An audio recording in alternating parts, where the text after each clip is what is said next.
Shafika. Jiwe hilo hapo. Na jiwe lingine lile pale.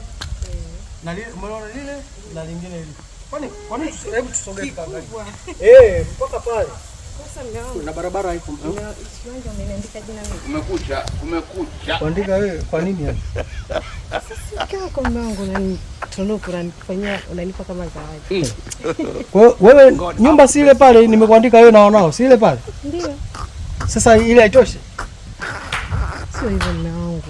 Sisi unajua watoto sisi tunataka tuje tukae huko tutu. Hapana, sasa nikwambie hii hapa nimemwandika mama. Sasa yani maana yake nini? Sasa unamwandikaje mama mume wangu? Kwa hiyo wewe ulitaka nifanyaje?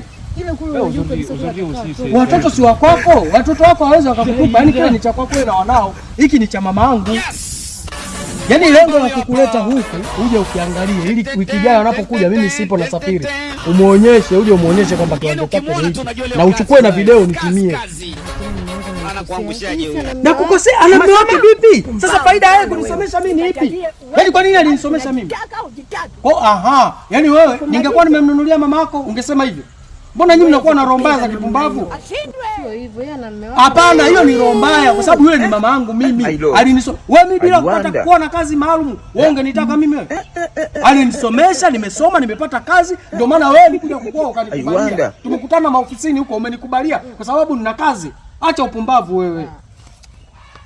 Kwa nini mnakuwa na roho mbaya wanawake nyinyi? Sio hivyo. Kwa hiyo kumnunulia hapa tu mama wewe roho imekuuma. Kuna kile nyumba ile pale. Kuna kile kiwanja cha kula ambacho ni cha kwangu mimi na wewe. Unataka cha kwako nitakununulia. Ila hiki ni cha mama yangu. Tena ushanikera. Tuondoke. Tuondoke. Mimi nitaingia kwenye gari nikuache. Twende huko. Acha roho mbaya wewe. Unakuwa na roho mbaya kiasi hicho. Kwa mzazi wangu mimi akajengea na nani? Unataka mzazi wangu aishi vipi? Kumnunulia kiwanja mzazi wangu ni kosa? Kondo. Wewe shetani kweli.